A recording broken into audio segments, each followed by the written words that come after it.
When were you first aware of feeling worried about climate change? I had done a really good job for many, many years of ignoring the existential crisis, which is coming down on us very quickly. I think it was because, it's pushed in the media, this idea that you're not allowed to do anything about climate change if you fly or if you eat meat, or you're just branded as a hypocrite. It was really around 2016, 2017, my husband and I kind of got more aware that this isn't going away. We were making changes in our lifestyles. We were flying less. But I think in 2018 was the big realization that we were not recycling our way out of this. This was not about what I could personally do in my own household. So that's when that kind of reality struck that not enough was being done. I think in 2018 we saw this kind of collision of a number of things happening together, where you were seeing XR burst into our awareness with their bridge action, which was in the November 2018. There was also the IPCC report came out, and that was the first one really I've been very aware of, where we were talking about the decade that we had to make a difference. Yeah. Whereas it was always felt like something that you didn't want to talk about. You didn't want to be seen as an environmentalist or a tree hugger. There was sort of all these, messages. This wasn't me, Suddenly I was going to bookshops and seeing books like The Uninhabitable Earth by David Wallace Wells there, right in the middle of, my local bookshop, and thinking, there really is something in this. Not enough is being done. And it was the point where I realized that actually, as I say, personal actions wasn't going to do anything. There were much bigger systemic problems, and that needs, when everything needs to change, that needs everyone, and that included me. Does being a mother make a difference? Does having children make a difference to how you feel, do you think? I think it does make a big difference. By being a mother, you are really seeing into the long term. So, I'm in my 50s now. If, I'm thinking I might live till I'm 85, 90, so that's 40 years. But, you're looking post 40 years, it is not looking good. It isn't looking good in 10 years, but 40 years, we have no idea what's going to be happening. So when you spent so much time, effort, energy on raising your children, then it does, maybe that's what can make me go into despair, actually. So when you have that shift from concern to anxiety, and you're starting to feel despair, what do you do to sort of mitigate that feeling and to be constructive with it? Well, mine has been a bit of a journey, to be honest. Mine started with really going to the XR rebellions. I felt like I needed people around me. If you try and cast your mind back to 2019, early 2019, before the big rebellions happened, for me, that was a very different time than we live in now.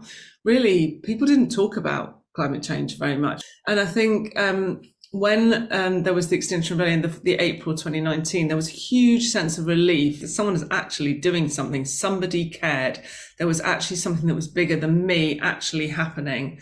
And so what I realized from that was, by going to that rebellion and being around people who felt the same way, that's really important.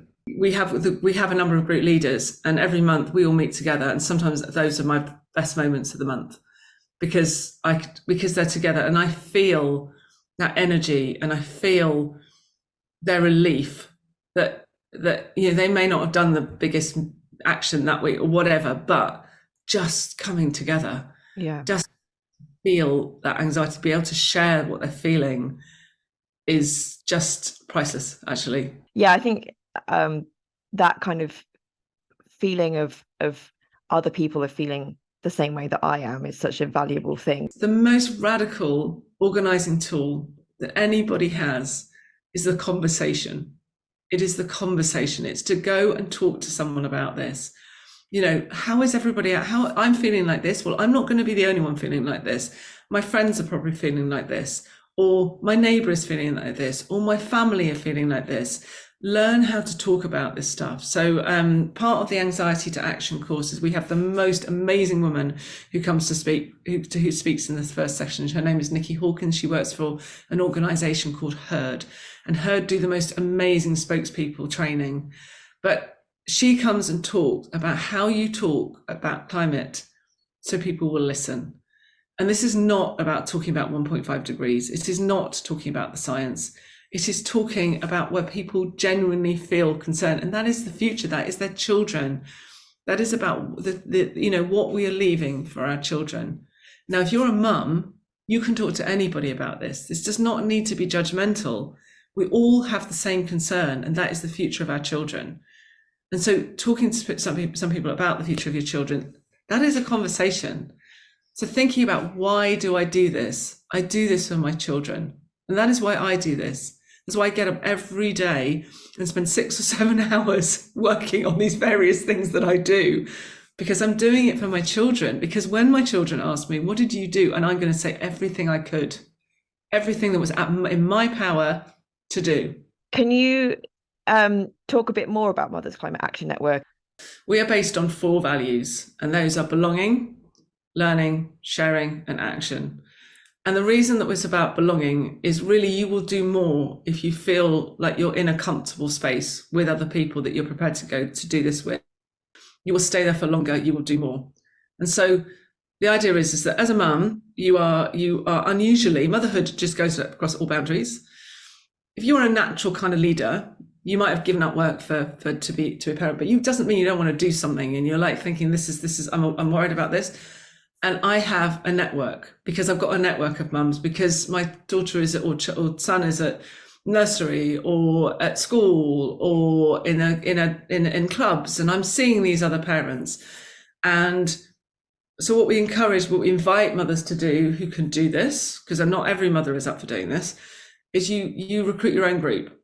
So you recruit your own group, and then what we do is, once you've recruited your group, and we then take you through a process, which is two basically meetings, which we as mothers can facilitate. So we are building those bonds to feel belonging, so that you can feel like yourself in that group, and feel like, if you're concerned, this is the group that you can bring it to. What we're encouraging is, instead of people thinking about their personal actions in their household, they start thinking about what the system that they live in and how they can change that system, because nothing will change unless we change that system.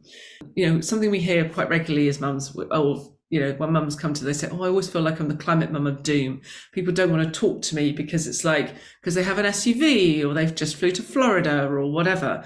This is not about your next door neighbour's actions. This is about you doing something much bigger, that could have much more effect. And if it doesn't, even if you don't get to that final action and change something huge, what you are showing is the institutions in your community, your schools and your council, this is important.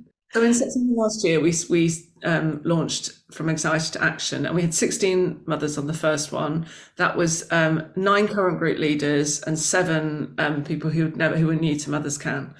We took them through a 5-week course. It was 2 hours a week, and with lots of different speakers. The feedback was incredible. It's a building of confidence. These mums are amazing. They have so much experience, so much to share, so much to offer. And a lot of them, it really is a bit like they're going through, they're just having children and stuff, and they're like just going back into work. They're feeling a bit underconfident. They all have something they can offer the group. And generally it comes from the basis that actually anything that mum usually wants in their community is something good for the climate. So you think about more green spaces, more active travel, more better food in schools. They're all good for the climate. So the co-benefits, we're really focusing on the co-benefits, but the other co-benefit is that we're going to have a happier, more brighter, more sustainable future if we make these changes. We have all these solutions. They're all there. Do you ever feel completely burnt out by it all? And what do you do when you have that kind of, if you have those feelings of overwhelm, like how do you get your head back into gear?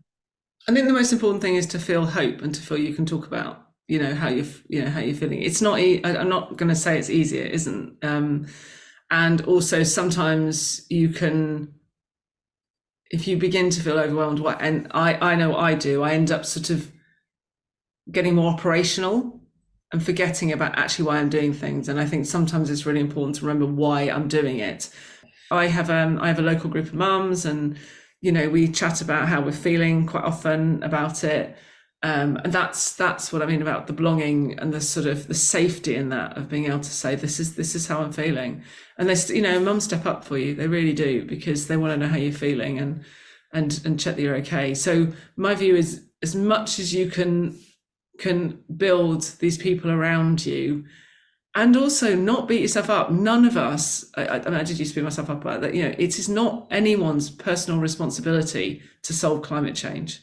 So that is the thing I have to keep remembering, is it's not me, because that's how we all go into our personal sort of domains of doing more personally and then driving yourself insane. It's actually, it is out there that needs to change. It's the institutions, it's the corporates, it's the businesses. That is where we need to put pressure and constantly remind them. And the more we can do that, the better, that, you know, the more I feel I can cope.